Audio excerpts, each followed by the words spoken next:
मला वाटतं विधानसभा निवडणुकांच्या निमित्तानं तुम्ही 5 ते 6 किंवा 6 ते 7 अशा मुलाखती आतापर्यंत दिल्या असतील। या प्रत्येक मुलाखतीमध्ये कॉमन आहे, तुम्ही भाजपच्या मुख्यमंत्री पदाच्या चेहऱ्यासंदर्भात बोलता। तर यामध्ये तुम्ही असं म्हटलं होतं की ज्याचं म्हणजे आताही तुम्ही म्हणालात की ज्याचं नाव चर्चेत असतं तसं भाजपत काही होत नाही। तर तुम्ही जे म्हणालात की ज्याचं नाव चर्चेत असतं तो सीएम होत नाही, तर याचा नेमका अर्थ काय? आता तुम्ही राजस्थानमध्ये बघा की त्या ठिकाणी जे भजनलाल मुख्यमंत्री झाले त्यांचं नाव चर्चेत नव्हतंच, किंवा मध्य प्रदेश मोहन यादव असेल त्यांचंही कधीच चर्चेत नव्हतं, ओरिसा असतील किंवा छत्तीसगड असेल।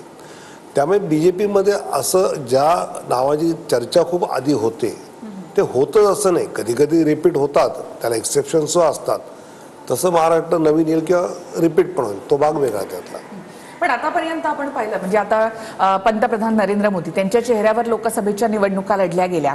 महाराष्ट्रामध्ये आपण पाहिलं 2019 मध्ये देवेंद्रजींच्या चेहऱ्यावर निवडणूक लढली गेली होती। आता अमित शहा देखील एका सभेमध्ये असं म्हणाले की महायुतीला मत द्या आणि देवेंद्रजींना विजयी करा। म्हणजे एक प्रकारे महाराष्ट्राला असं वाटलं की भाजपनं पुन्हा एकदा देवेंद्र फडणवीसांना मुख्यमंत्री पदाचा चेहरा म्हणून प्रोजेक्ट केलंय, कारण अमित शहा स्वतः म्हणतात। एक तर नक्की आहे की भारतीय जनता पार्टी ही देवेंद्र फडणवीसांच्या नेतृत्वाखाली निवडणूक लढते आहे, हे खरंच आहे।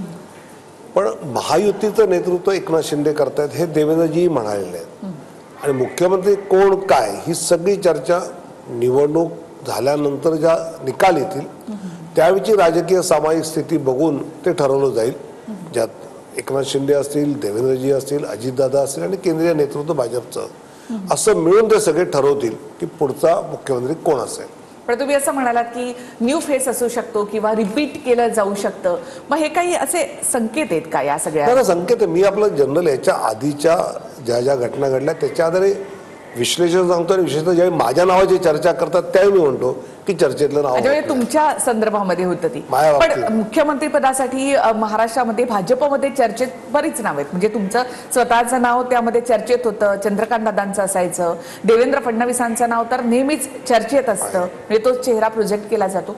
मग चर्चेत असलेली नावं ही कधी त्या पदापर्यंत जात नाही तसं तुम्ही म्हणता। मग देवेंद्रजी माझ्या बाबतीत म्हटलं की तुम्ही जे म्हटलं की तुमचं नाव चर्चेत आहे, तर मी म्हटलं की असं कधी होत नाही। पण ही सगळी चर्चा जी आहे ना मुख्यमंत्री पदाची ही निवडणुकीनंतर करू असं पक्षाने ठरवलं। आता महाविकास आघाडीमध्ये असं आहे की संख्याबळावर त्यांचा मुख्यमंत्री ठरणार आहे, मग भाजपत म्हणजे महायुतीमध्ये सुद्धा तसंच आहे संख्याबळावर?